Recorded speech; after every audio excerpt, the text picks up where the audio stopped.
Okay, we're on the air. I call the 2,385th meeting of the Milwaukee City Council to order. This meeting is being held in person at City Hall and by video conference.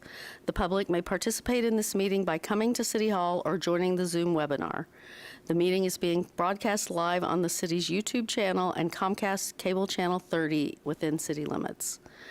There will be opportunities for the public to speak during this meeting. If you would like to address council, you may come to City Hall or participate via Zoom. If you are interested in speaking, please let staff know by filling out a yellow comment card like this for those at City Hall or emailing ocr@milwaukeeoregon.gov for those on Zoom. When it is time to take public comment, staff will monitor the comment cards, email inbox, and Zoom participant list and chat. We will take comments in the order they are received and seen. Written comments may be emailed to ocr@milwaukeeoregon.gov. Spanish translation services are available upon request. The public is asked to request translation and other meeting accessibility services at least 48 hours before the meeting. Contamos con servicio de traducción al español cuando sea solicitado. Se pide al público que solicite servicios de traducción y otros servicios de accesibilidad para reuniones por lo menos 48 horas antes de la reunión. Translation services are also available in other languages. For the record, Council President Nicodemus has been excused from tonight's meeting. Please join me in the Pledge of Allegiance. I pledge allegiance to the flag of the United States of America and to the republic for which it stands, one nation, under God, indivisible, with liberty and justice for all. The City of Milwaukee respectfully acknowledges that our community is located on the ancestral homeland of the Clackamas people. In 1855, the surviving members of the Clackamas signed the Willamette Valley Treaty, also known as the Kalapuya Etc. Treaty, with the federal government in good faith. We offer our respect and gratitude to the indigenous people of this land. And we will start with a set of announcements. Two of Milwaukee's neighborhood district associations hold free live concerts in the park each August. The Llewellyn NDA will hold a concert at Ball Michelle Park each Wednesday at 6:30 p.m. Each concert will include food for purchase from Hearth and Soul Pizza. The Ardenwald Johnson Creek NDA will hold a concert at Ardenwald Park each Thursday at 7 p.m.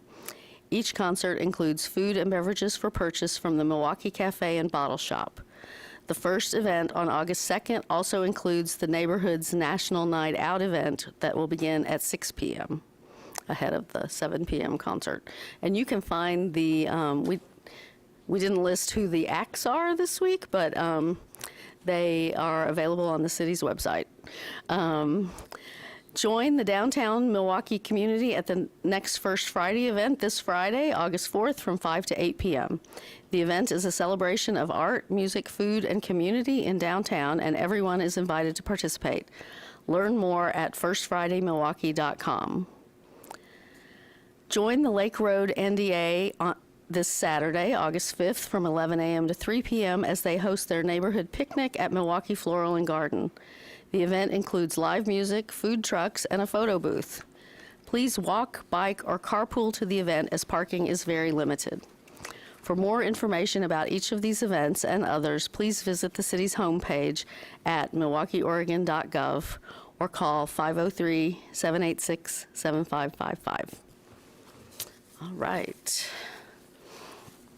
So our first item tonight is the proclamation for National Farmers Market Week. And I would like to invite up Melanie Bennett, the president of Celebrate Milwaukee, Inc., and two of her flunkies are here too. No. I used to be on this board, so that's why I give them grief. But Anyway, it's an exciting year. It's the 25th anniversary of the Milwaukie Farmers Market. Yeah, yeah. So please. All right. Mayor Beatty, City Council. My name is Melanie Bennett. I'm a resident of Milwaukie and the board president of Celebrate Milwaukie Incorporated, which is the parent organization of the Milwaukie Farmers Market. Thank you so much for your recognition of National Farmers Market Week and Milwaukie Farmers Market's 25th anniversary season. I think we have some stickers. We have stickers. Yeah. So we'll pass those out. Thank you, Mark. Sure. It's hard to believe that back in 1999, a small group of volunteers started what has become Milwaukee's signature event and best-loved community activity. At the market, in addition to building community and providing our neighbors with the best local products, we are especially proud of the small businesses that we've helped to nurture and grow over the last 25 years. For me personally, this is the best part of being involved with the market. It is truly amazing to see a person's dream come true, and it is one of the most important things we can offer at the market, the chance to create and grow a business. I know that supporting the local business community is important to all of you as well. You speak about that frequently. I think we can all agree that for small businesses, adding additional layers of bureaucracy and fees can have a significant negative impact. All of us as community leaders, elected and not elected, should do everything we can to encourage small businesses and not discourage them. So, I would ask all of you to stop by the market this weekend. And while you are shopping, talk with our vendors. Hear for yourself the pride in their voices when they talk about their businesses and what it's meant for them and their families. These are real people working hard every day to make their dream come true.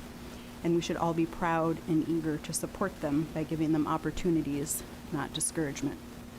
Thank you for this opportunity to speak and for always being a wonderful partner to the market and our vendors and the hundreds of small businesses that have been created and grown at the market. And I look forward to seeing all of you there on Sunday. Thank you. Thank you. And I will say, in addition to the vendors of the market helps our Milwaukie downtown businesses as well. And I'm always a little bit disappointed when there are ones that choose not to be open on market Sundays, but most of them are open, and I've heard from many of them that it's their best season, their best part of the season when the market's open. So I will read the proclamation.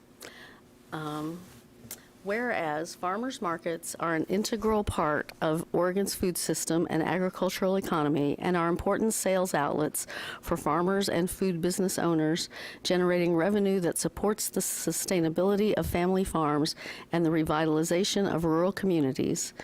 And whereas farmers markets provide residents of all income levels with access to healthful, locally produced foods through the Milwaukie Farmers Market and over 70 other Oregon markets that accept Supplemental Nutritional Assistance Program, also known as SNAP, benefits and other critical food access programs.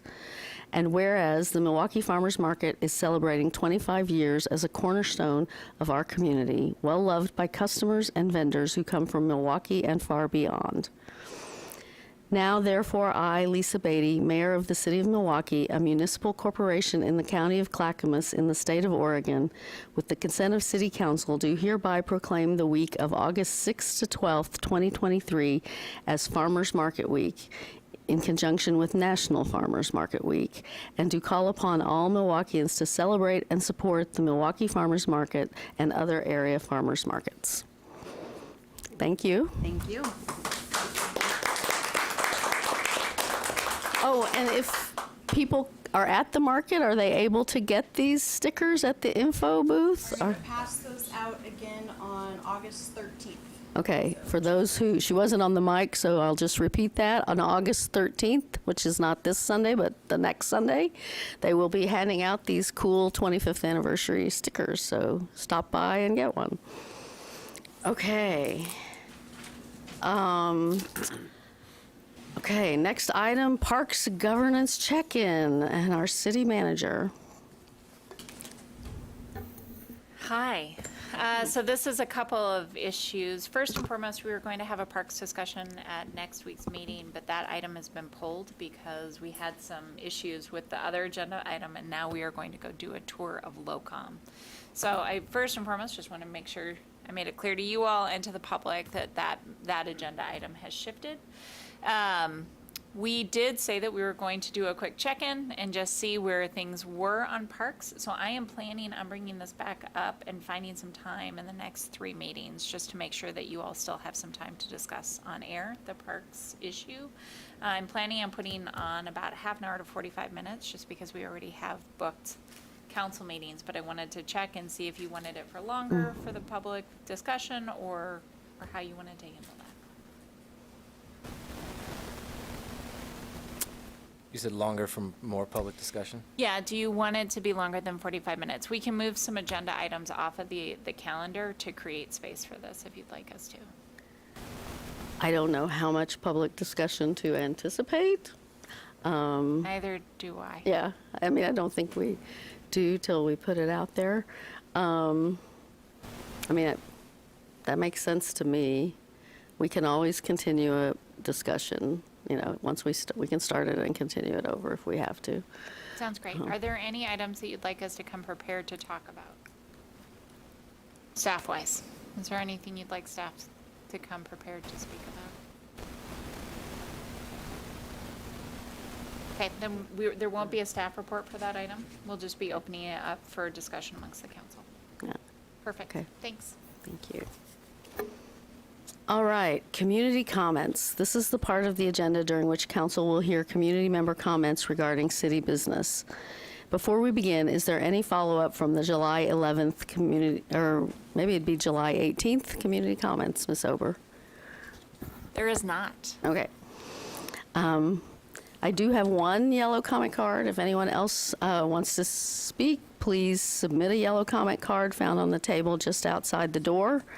If you are on Zoom, please use the raise hand reaction to alert staff that you wish to speak. And when instructed to begin, click the microphone option to unmute yourself. If you are calling in through Zoom and would like to make a comment, dial *9 to raise your hand. You may also submit a comment via email to ocr@milwaukeeoregon.gov. Before you make your comments, please state your name and city of residence for the record. If you would like the city to follow up with you, please submit your contact information to ocr@milwaukeeoregon.gov. As council has other business on the agenda this evening, speakers will be limited to 3 minutes each. Because information provided during community comments may be new, this is not the time for discussion, but the city manager will respond at the next council meeting to those comments that require follow-up. Okay, so with that, I invite up Mr. Greg Heemer.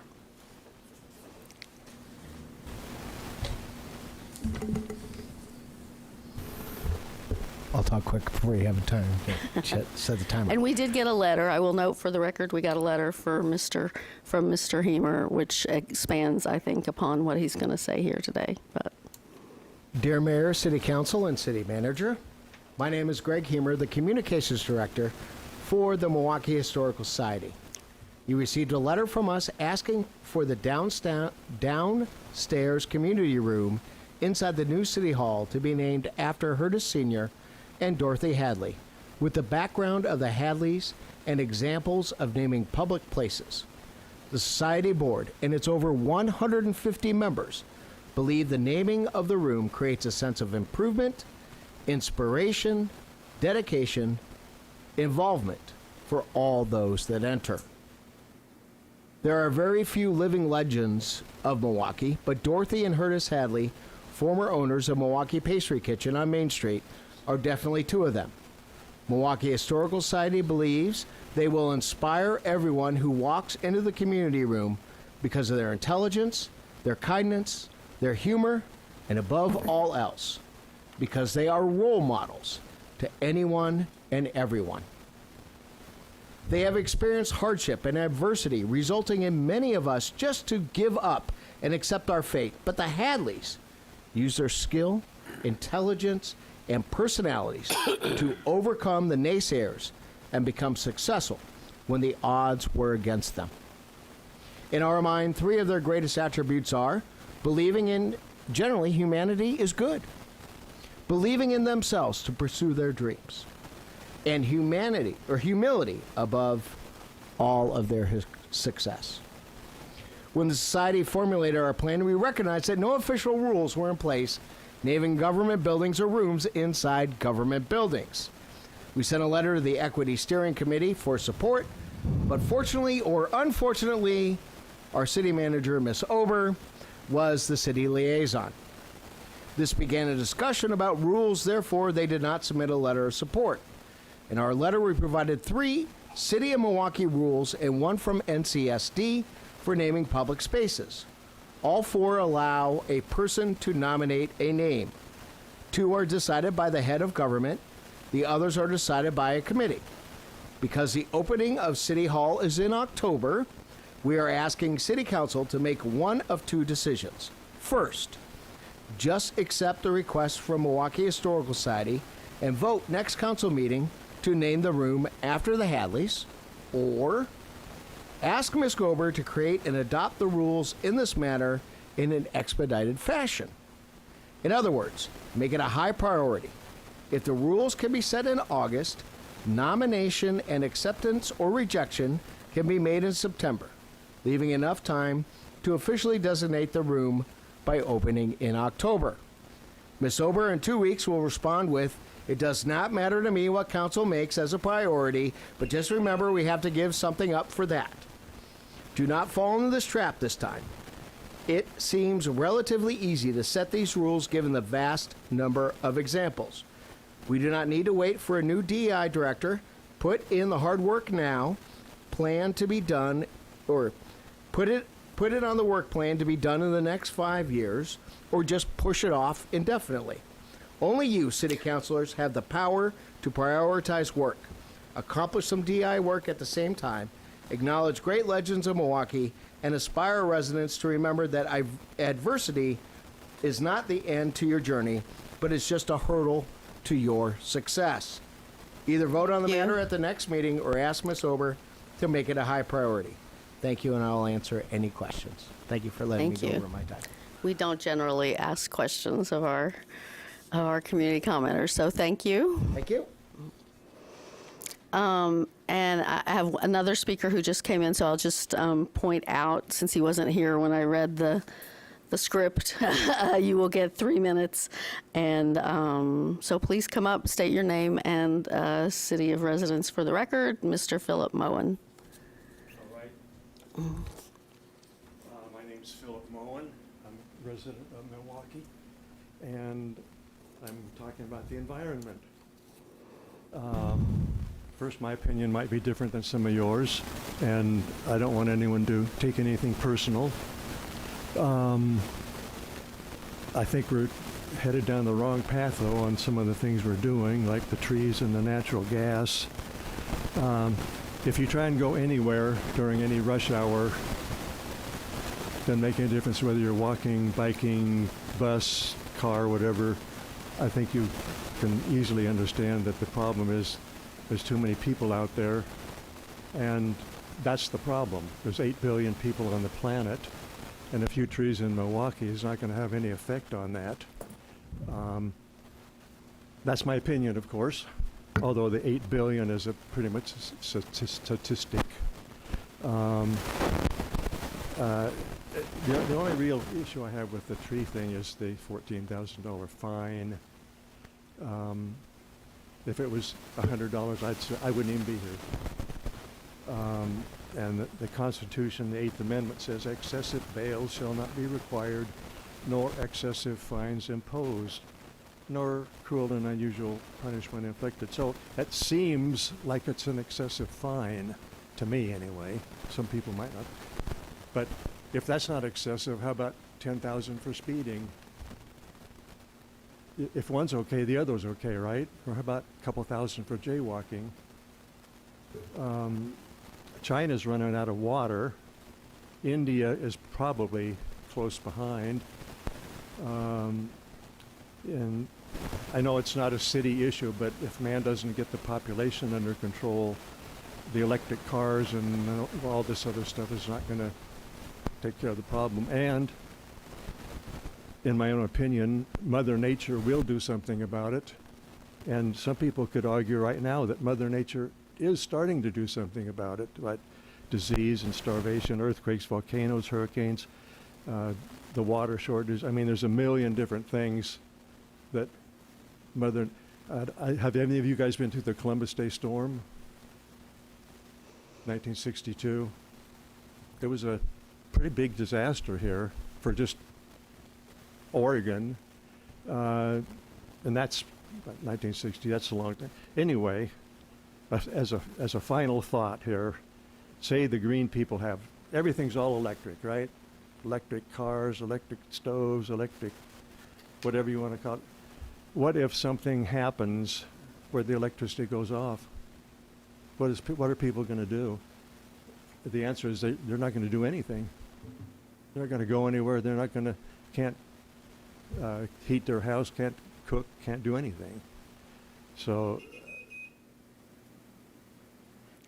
and there's always a chance of some totally unknown thing happening, which we couldn't even comprehend. We already know about computers having viruses or whatever. I mean, there's a million things that could happen that the electricity would be off, and man is going to be in trouble. And those are my comments. Thank you.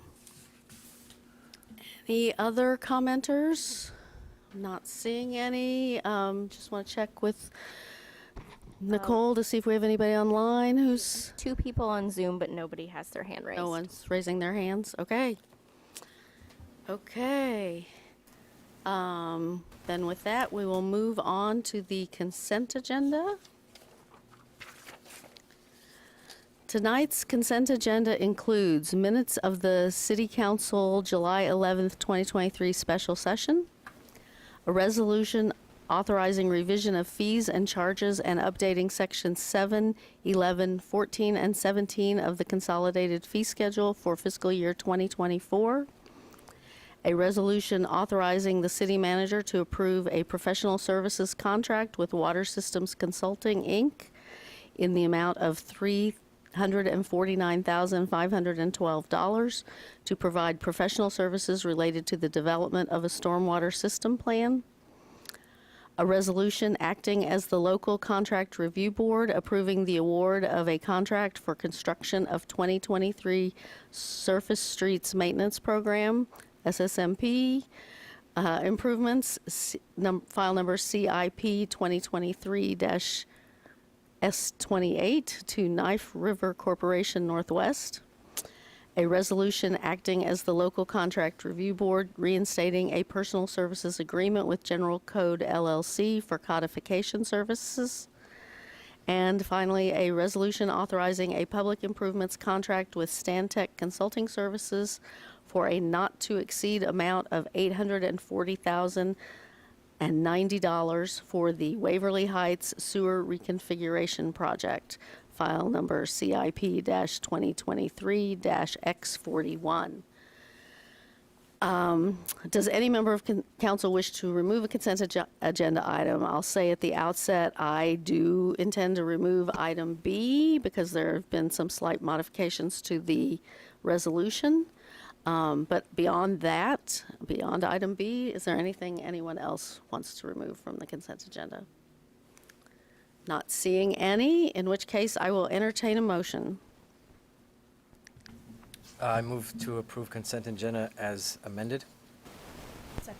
It's been moved and seconded to approve the consent agenda as amended, meaning items A, C, D, E, and F. All those in favor say aye. Aye. Aye. Opposed? None heard. So the consent agenda minus item B passes unanimously. So let's turn to item B. There was just a little rewording of the resolution, and Nicole, can you enlarge that?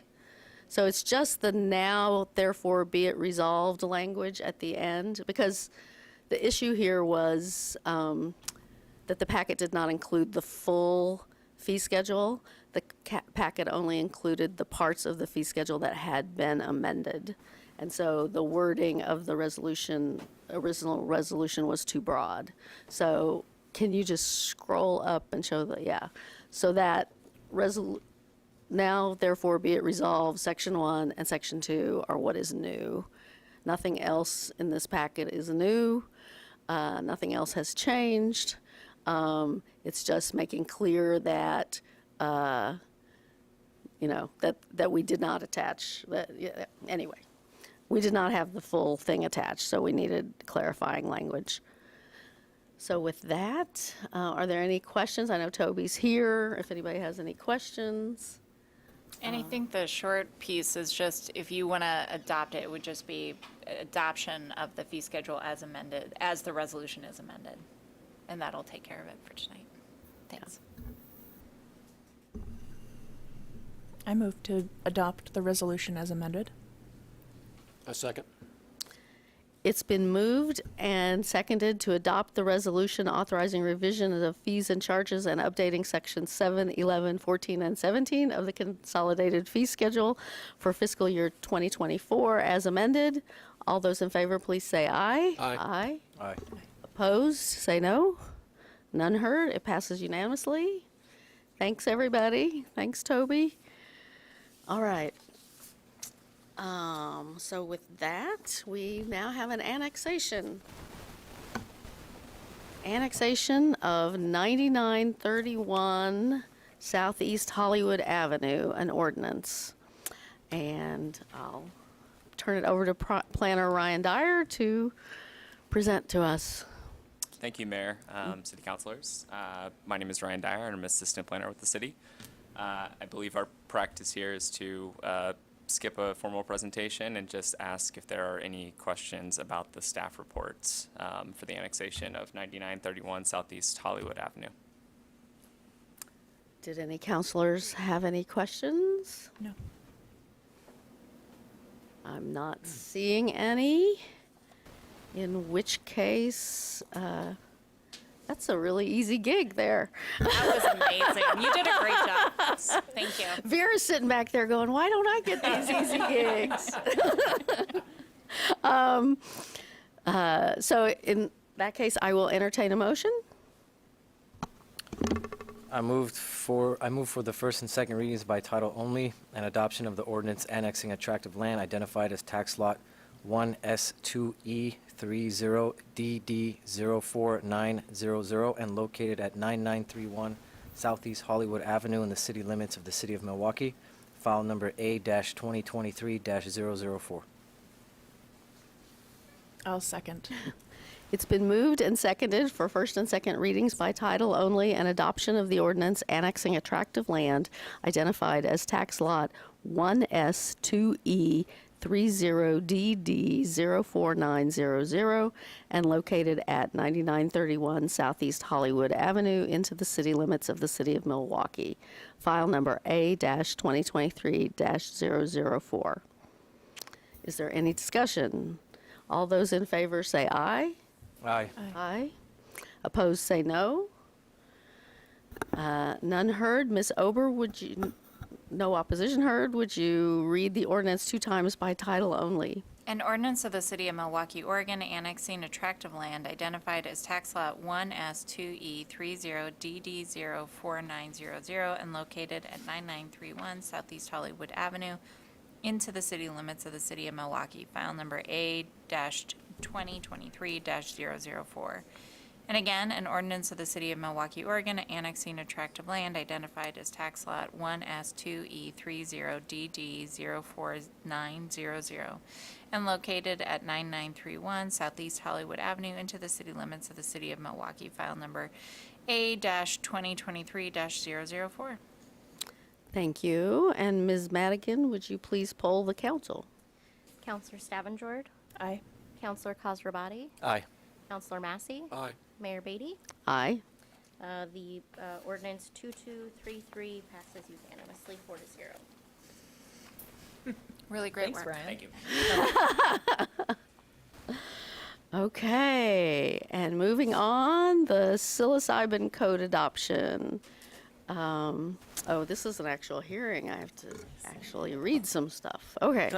The public hearing on the proposed psilocybin code adoption is called to order. The purpose of this hearing is to hear the staff report, take public comment, deliberate, and consider adopting code changes to regulate psilocybin facilities. Does any council member wish to announce actual or potential conflicts of interest? Seeing none, we will turn to Senior Planner Vera Colias for the staff report. Good evening, Mayor, City Council. I'd love my hearing to be as quick as that conversation, but I don't think even I can talk that fast. But I'm willing to try if you are willing to go with me. Okay. But we have nothing else after you, so. We could talk for hours. Yeah. Shall we? Shall we? It's too nice out. Okay. I'm here to present the staff report for the psilocybin code amendments. We had 2 work sessions with City Council as well, and we've had a public hearing with the Planning Commission on this topic also. Okay. Am I? Yeah? Almost? Okay. Okay. Now,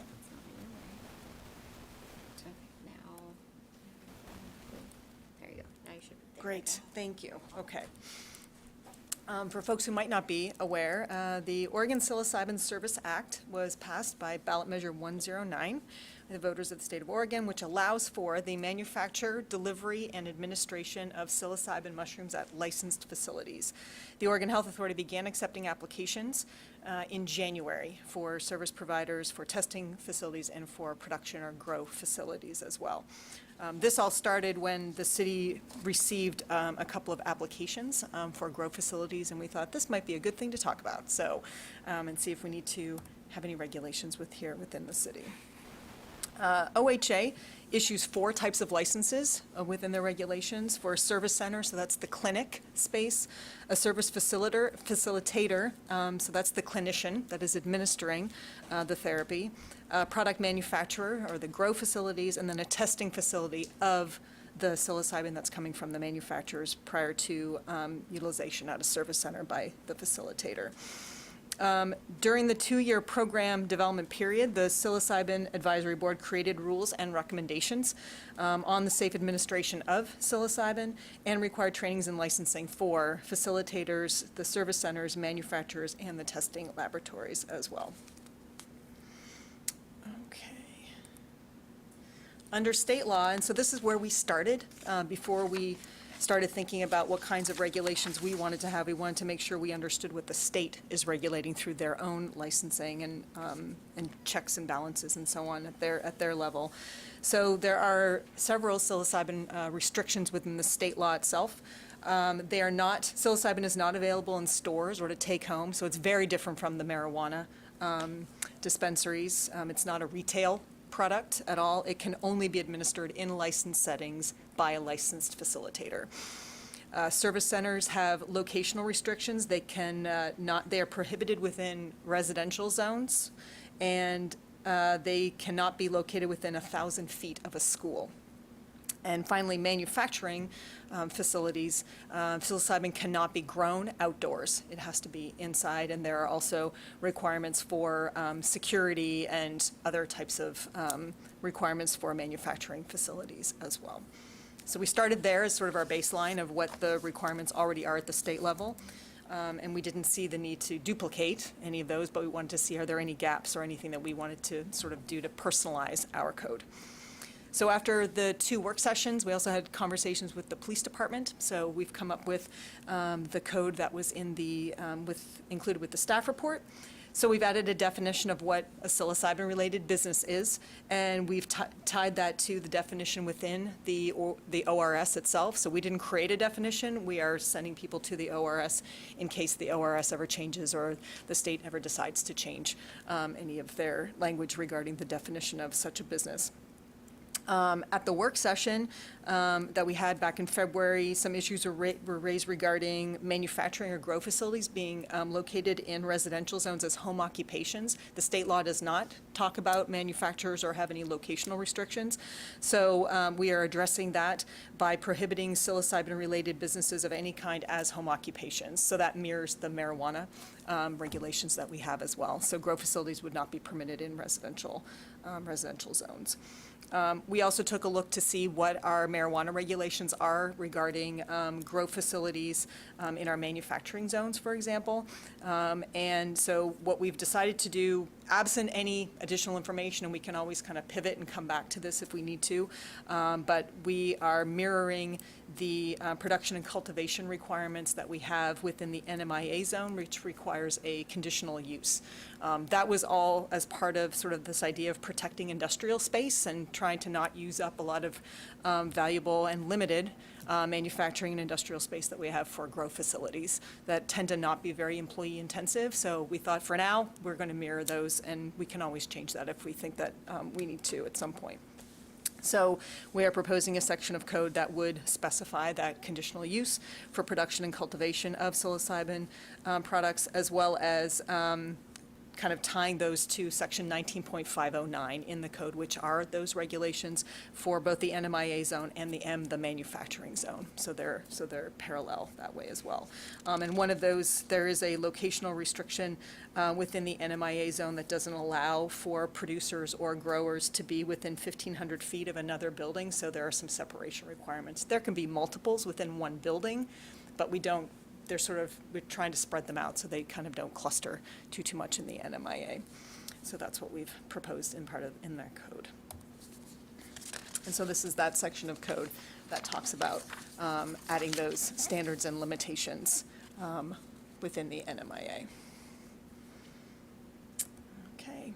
The Planning Commission held a public hearing and voted unanimously to approve or to recommend approval of the amendments. Our recommendation is that you would approve and adopt the amendments and the findings that were in the packet, and we'll take care of that, and we can get the code language adopted and into our code going forward. Happy to answer any questions. All right. Any questions, Councilor Stavanger? No. No? Yes, just on the applications, you were saying, you might have answered this last time. Were those licenses rejected, or are they on hold until this gets figured out? So those came in prior to us having any code. So, and all that was the requirement at the state level, and this is the same for cannabis production as well, is a land use compatibility statement. So all we're doing is telling the applicant and telling the state that we don't have code language that would prohibit their use. They still need to get all of the licensing at the state level. To date, those haven't been approved at the state level, but we did issue the Lux forms, those land use compatibility statements for those two. And we haven't seen anything since. So it was just two, and that's been it. And that was in January. So I think the state licensing system is pretty cumbersome. Yeah. Yeah. Thank you. That's all right. No questions. No. I had a couple. First off, you mentioned OHA at the beginning. So in this realm, is OHA the state agency? It's Correct. not OLCC as in cannabis? Correct. It's OHA. Okay. Yeah. And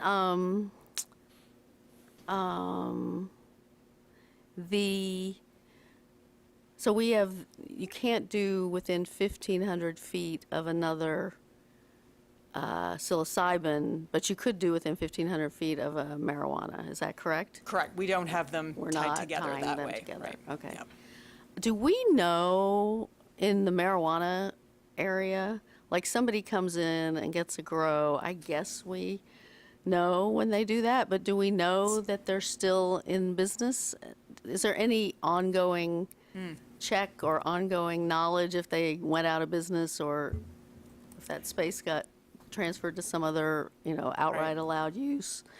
It's a Would good we know? Yeah, it's a good question. We, if they do anything, if they change a business name or anything like that, we do get a new Lux form. The state, so we have a couple of addresses in the NMIA that We've done a lot of Lux forms because they keep changing business names or something, or they do a DBA or something, and we're doing all that. So I know of one for sure that is definitely still in business because we keep doing paperwork for them. The business registration process also Oh, right. exists, so renewals are kind of automatic, but we know sort of addresses up there, and so if something comes in differently, then we can kind of get a sense of what might be happening. One of the operations that's there is the entire building, so we know that one. There's another one that is multiple smaller spaces, so kind of little micro spaces, and so there are multiples in there. But we sort of know through the addresses because they have little suite numbers or something, so we can kind of track.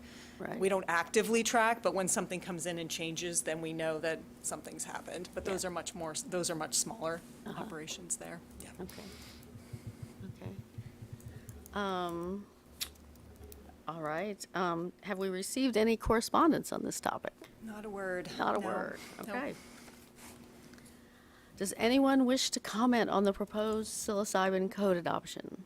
Before I launch into this script, since there's no one in the room to comment, I'll ask Ms. Madigan if anybody online looks like they are inclined to comment, in which case I will read the script. There's currently nobody on Zoom, okay. and nobody has emailed OCR. Okay, great. All right, so we can forego that script. I'm sorry, is there something? No, okay. And I don't need to ask staff if there's any response to the testimony, since there was There no is testimony. not, no. Any last chance? Any questions for staff? Nope. All right, if there are no more questions, I will entertain a motion to close the public comment part of the hearing. I move to close the public comment part of the psilocybin code adoption hearing. A second. It's been moved and seconded to close the public comment part of the psilocybin code adoption hearing. All those in favor say aye. Aye. Aye. Aye. Opposed say no. None heard. The public comment part of the psilocybin code adoption hearing is closed. Is there any council discussion? Okay, we are going to get out here earlier than ever. Is council ready to vote? I will entertain a motion. I move for the first and second readings by title only and adoption of the ordinance amending Milwaukie Municipal Code, MMC, Title 19, zoning to make changes to select sections for the purpose of regulating psilocybin facilities, file number ZA-2023-003. I second. It's been moved and seconded for the first and second readings by title only and adoption of the ordinance amending Milwaukie Municipal Code Title 19 zoning to make changes to select sections for the purpose of regulating psilocybin facilities. File number ZA-2023-003. All those in favor say aye. Aye. Aye. Aye. Opposed say no. None heard. It passes unanimously. Ms. Ober, would you read the ordinance 2 times by title only? An ordinance of the City of Milwaukie, Oregon, amending Municipal Code Title 19, zoning to make changes to select sections for the purpose of regulating psilocybin facilities, file number ZA 2023-003. Again, ordinance of the City of Milwaukie, Oregon, amending Municipal Code Title 19, zoning to make changes to select sections for the purpose of regulating psilocybin facilities, file number ZA 2023-003. All right. Ms. Madigan, would you please poll the council? Counselor Stavengerd? Aye. Counselor Khosrabati? Aye. Counselor Massey? Aye. Mayor Beatty? Aye. Ordinance 2234 passes unanimously, 4-0. Great. All right. So thank you, Vera. Thank and you. See you in 2 weeks. Laura.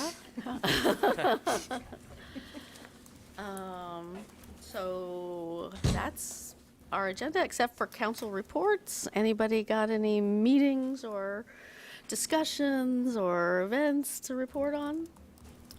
Not committee reports, but I'd like to wish Council President Nicodemus a belated happy birthday. Yep. Yep. Yep. Happy birthday to him. And he might be on an airplane right now. I'm sure he's not watching us, wherever he is. Nothing from C4? No. No, No. Okay. not today. Okay. No, anybody else? No meetings to report on? Okay. Yeah, the Metro Mayor's Consortium was supposed to meet this week, but they canceled, so nobody wants to meet in August. All right, well, if we have nothing else, Ms. Ober, you have anything for the good of the order? Nope, actually, I do. I received an email from the governor's office talking about housing. I'm going to forward that to all of you. And if we wanted to have a brief conversation about it next week during our study session, we can. Basically, it outlines that they have a group of individuals working on things that the state can do to support the development of more housing. And they were asking for your feedback outside of that process and in conjunction with that process for additional steps the state could take.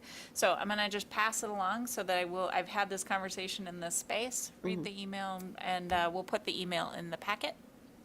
And we'll discuss this at our next meeting. Okay, Thanks. great, great.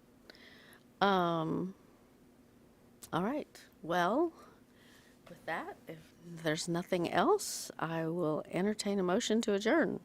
I move to adjourn. I second. It's been moved and seconded to adjourn. All those in favor say aye. Aye. Aye. Opposed say no. None heard. The meeting is adjourned.